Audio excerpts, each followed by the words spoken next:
যখন তুমি নিজের রক্তের মানুষের দ্বারা কষ্ট পাবে, তখন তুমি একবার নবী ইউসুফ আলাইহিস সালামের কথা মনে করো। তিনি কিভাবে নিজের ভাইয়ের দ্বারা প্রতারিত হয়েছিল। যখন তোমার বাবা মা না বুঝে তোমার বিরুদ্ধাচরণ করে, তখন নবী ইব্রাহিম আলাইহিস সালামের কথা মনে করো। তার বাবা তাকে আগুনে নিক্ষেপ করায় ভূমিকা রেখেছিল। যখন তুমি সমস্যা থেকে পরিত্রাণের জন্য কোনো পথ পাবে না, তখন ইউনুস আলাইহিস সালামের কথা ভেবো। তিনি কতটা সময় তিমি মাছের পেটে আটকা পড়েছিল।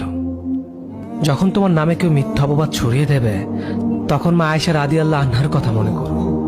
তার নামে পুরো শহর জুড়ে কুৎসা রচনা করা হয়েছিল। যখন তুমি অসুস্থ ব্যথার যন্ত্রণায় কাতরাতে থাকো, তখন নবী আইয়ুব আলাইহিস সালামের কথা ভেবো। তিনি ভয়ঙ্কর এক ভাইরাসজনিত রোগে আক্রান্ত হয়ে তোমার থেকে বেশি কষ্ট পেয়েছিল। যখন তুমি দিনের কোনো বিধান নীতিতে যুক্তি খুঁজে পাও না, তখন নবী নূহ আলাইহিস সালামের কথা ভেবো। তিনি কোনো প্রশ্ন ছাড়াই মরুভূমিতে নৌকা তৈরি করেছিল।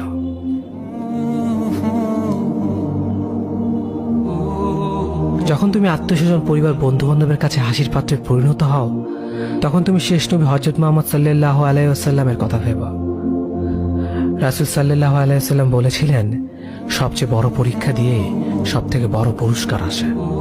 যখন আল্লাহ কাউকে ভালোবাসেন, তখন তাকে পরীক্ষা করেন, এবং যে এই পরীক্ষাগুলো মেনে নেয়, সে আল্লাহর সন্তুষ্টি অর্জন করে। আর যে অভিযোগ করে, সে তার ক্রোধের পাত্র হয়। হে আল্লাহ, তোমার কথা মনে করা, তোমার প্রতি কৃতজ্ঞ হওয়ার এবং তোমার ইবাদত করার তৌফিক আমাদের দান করো। আমিন। যেভাবে তুমি সন্তুষ্ট হও, সেভাবেই আমাদের পরিচালিত করো।